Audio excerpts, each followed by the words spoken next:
Hi friends, welcome to Sadhana life style. இன்றைக்கி நம்ம சேனலில் என்ன வீடியோ அப்படின்னு பார்த்தீங்கன்னா, கொஞ்சம் லேட் ஆகிடுச்சு இந்த வீடியோ போடுறதுக்கு. ஏன்னா ஸ்டார்டிங்கில் இப்போ ஹாய் ஃப்ரெண்ட்ஸ் சொல்லாமல் நான் வந்துட்டு வீடியோ எடுத்து வச்சுட்டேன் அப்படின்னா கண்டிப்பாக அது என்னால் சீக்கிரத்தில் போடவே முடியாது. இன்றைக்கி வந்துட்டு தான் அதுக்கான ஞாபகம் நான் எடுக்கிறேன்.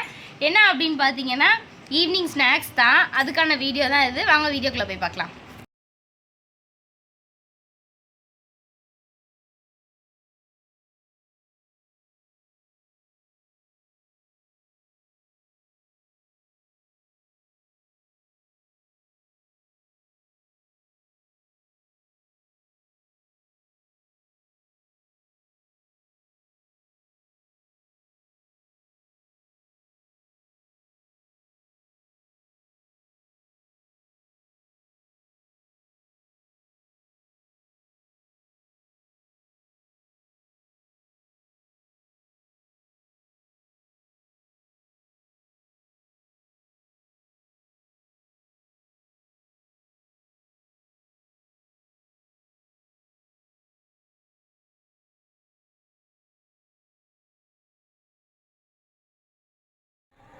உருளைக்கிழங்கை கட் பண்ணி வேக போடுறதுக்காக நான் சட்டி வச்சு ஒரு செம்பளவுக்கு தண்ணி விட்டுருக்கேன். அது கூடவே நம்ம உருளைக்கிழங்கை கட் பண்ணிக்கலாம். நான் 4 உருளைக்கிழங்கு எடுத்து வச்சுருக்கேன். உருளைக்கிழங்கு வேக போட்டுருக்கேன்.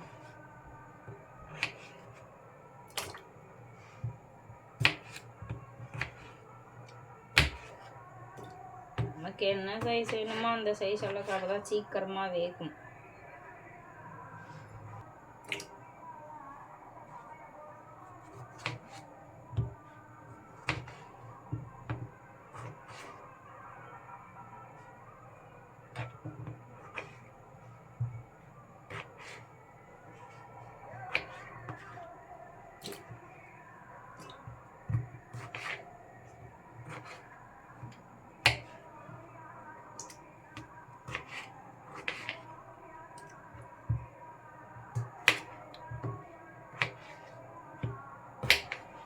இது எல்லாத்தையும் ஃபஸ்ட்டு வேக வச்சுட்டு அதுக்கப்புறம் என்ன செய்கிறதுன்னு பார்க்கலாம். நெக்ஸ்ட்டு ஒரு 2 வெங்காயத்தை எடுத்திருக்கேன். அதை ரொம்பவும் பெருசாக இல்லாமல் ரொம்பவும் சின்னதாக இல்லாமல் நம்ம கட் பண்ணிக்கலாம்.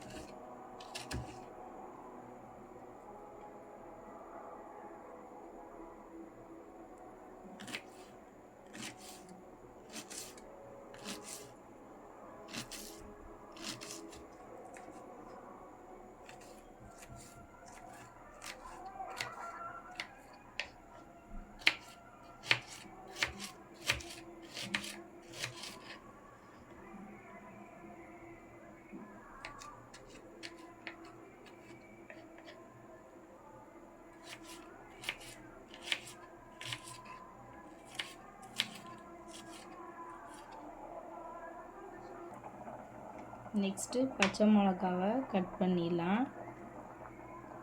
கருவேப்பிலை மல்லி என்கிட்ட இல்லை, அதனால் அதனால் நான் சேர்க்கலை. நீங்கள் கண்டிப்பாக மல்லித்தலை சேர்த்திங்கன்னா சூப்பராக இருக்கும். நான் இங்கே மல்லித்தலை கேட்டேன், எங்கள் ஊரில் கிடைக்கவே இல்லை. அதனால் சரி இருக்கிறத வச்சு இன்றைக்கி ஈவினிங் ஸ்நாக்ஸ் கண்டிப்பாக செஞ்சே ஆகணுன்னு வருது.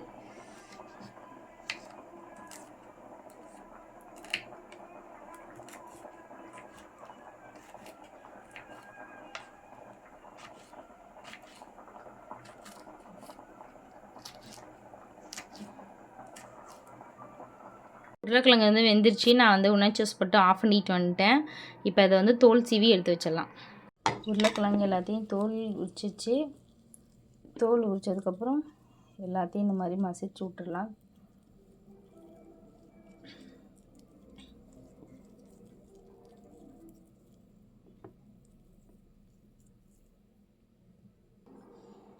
அதே மாதிரி எல்லாத்தையும் ரெடி பண்ணியாச்சு. ஆனால் செய்கிறதுக்கு முன்னாடியே ஒரே ஒரு மிஸ்டேக் பண்ணிட்டேன். இந்த சீஸை கொஞ்சம் நேரத்துக்கு முன்னாடியே வெளியே எடுத்து வைக்காமல் விட்டுட்டேன்.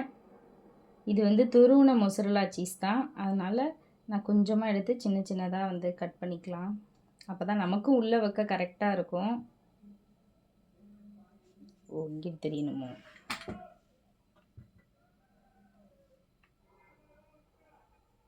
இந்த மாதிரி குட்டி குட்டியாக ஃபஸ்ட்டு நான் கட் பண்ணி துருவுனது ஐஸ் கட்டியில் இருந்ததுனால இப்படி இருக்குது. கட் பண்ணி வச்சிட்டோம்னா இப்போ நம்ம வந்து செய்கிறதுக்கு ஈஸியாக இருக்கும். இப்போது நல்லா உருளைக்கிழங்கு வந்து என்ன பண்ணி வச்சுட்டேன், மசிச்சு வச்சாச்சு. இதில் வந்து வெங்காயம் சேர்த்துக்கலாம். நெக்ஸ்ட் வந்து பச்சை மிளகா. இப்போ இது கூட வந்து தேவையான அளவு உப்பு சேர்த்துக்கலாம். இப்போ இதை நல்லா மிக்ஸ் பண்ணிடலாம். எல்லாம் மிக்ஸ் பண்ணுறதுக்கப்புறம் நமக்கு வந்து எவ்வளோ பெரிய சைஸ் வேணுமோ அவ்வளோ பெரிய சைஸ் வச்சு எடுத்துக்கலாம். நான் வந்து கொஞ்சம் சின்னதாகவே சேர்த்துக்கிறேன். கொஞ்சம் மாவு எடுத்து கொஞ்சோண்டு சீஸை உள்ளே வச்சு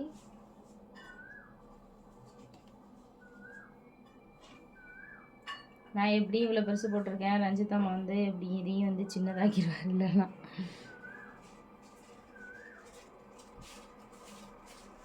அது சின்னதாக்கணும்னா பெரிய உருண்டை எனக்கு. ரஞ்சிதம்மா அது போதுமா?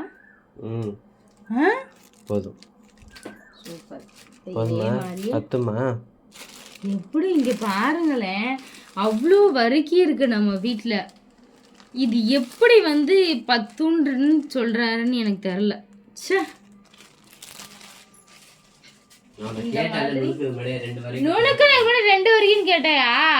எத்தனை வரைக்கும் தானே கேட்டா? அப்ப நான் என்ன சொன்னேன், எனக்கு தெரியாதேன்னு சொன்னேன். எப்பா இவரு காதுல வாங்கணும்ட்டு தெரியலன்னா ஒரு கஞ்ச பிசுனாரி ஒரு 2 நுணுக்கிட்டு வர பாரு. ஆனா வரிக்கிய வாங்கி அடுக்கி வச்சிருக்காரு.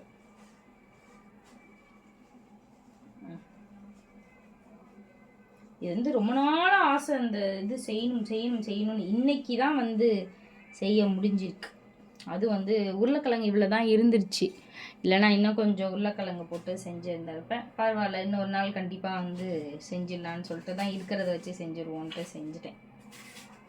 எப்படி ஒரு உருண்டை பெருசு உருண்டை சொன்னதாக இருக்கு, உங்களுக்கு எப்படி தெரியுது? இதே மாதிரியே மீதி இருக்க எல்லாத்தையும் நம்ம போட்டு எடுத்துடலாம்.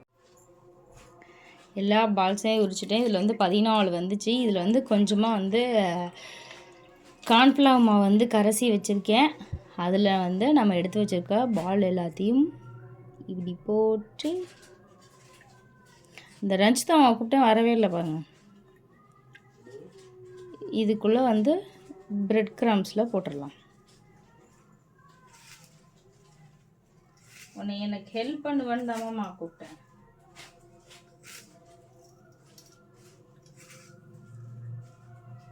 எண்ணெயை வந்து நான் ஃபுல் ஸ்பீடில் வச்சுட்டேன். கொஞ்சமாக நீங்கள் வந்து எண்ணெய் சூடானதுக்கப்புறம் இதை வந்து எடுத்து வச்சுருங்க. சிம்மில் வச்சுருங்க. இல்லைன்னா ஏன்னா பிரெட் கிராம்ஸ் வந்து சீக்கிரம் வந்து போயிடும். அப்புறம் திரும்பி அது லேட்டாக வேகும். உள்ளுக்குள்ளே வந்து அந்த ஒரு இது இருக்காது. அதனால் நல்ல பாலாஸ். இன்னும் கொஞ்சம் நுணுக்கி இருக்கலாமா வரிக்கிய?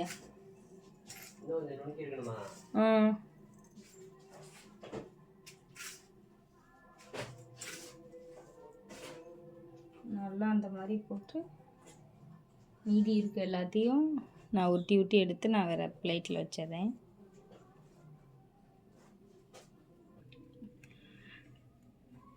உருண்டை இப்போ தான் நான் வந்து உருட்டிகிட்ருக்கேன். போட அப்படியே நம்ம வந்து எண்ணெய் காய வச்சதில் போட்டுடலான் இருக்கேன். ஆனால் எண்ணெய் கொஞ்சம் லைட்டாக காஞ்சிடுச்சு தானே மாமா?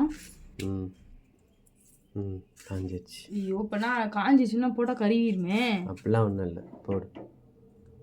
இது வந்து போட்டு எல்லாத்தையும் இப்படிலாம் இருக்கக்கூடாது, ரொம்ப காஞ்சி போயிடும். மெதுவாக போடுமாம்மா. உன்னை வடை போட சொல்லலை, உளுந்த வடை பாரு. இதுக்கு தான் நான் வந்து அடுப்பை ஆஃப் பண்ணி விட்டேன், இவர் வரலன்னு. இதில் வேற உடையுதுமாம்மா. உடையில இதில் வேற ஒரு 10 வச்சு விட்டு போடான். இப்போ போட்டோடனே மேலே வந்துருச்சு பாருங்க, எவ்வளோ போராட்டமாக இருக்குது. ஒருட்ட அடுப்பை ஆஃப் பண்ணி விட்டார். இப்போ ஒரு உருண்டை உடச்சிட்டாரா? நான் உடச்சிட்டாருன்ற ஒரு உடக்கலங்கிறாரு வேற. எப்படி வேகமாக ஆட்டி விட்டார்? நீங்களே கமெண்ட்ஸில் கண்டிப்பாக சொல்லுங்கள் எப்படி ஆட்டி விட்டாருன்னு. அதனால் ஏதோ உடைஞ்சிருச்சு. இப்போ இதே மாதிரியே நான் மீதி இருக்க எல்லாத்தையும் போட்டு எடுத்துடலாம். சீஸ் பால்ஸ் எல்லாம் செஞ்சு முடிச்சிட்டேன். அம்மா சொல்லுது தெரியல. இன்னும் லைட்டிங் போட்டு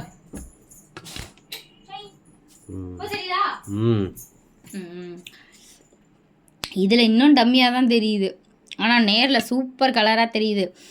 நாங்கள் போட்ட உருண்டையை பாருங்கள், பெரிய எம்மா பெரிய திருப்பதி லட்டு மாதிரி இருக்கோம்.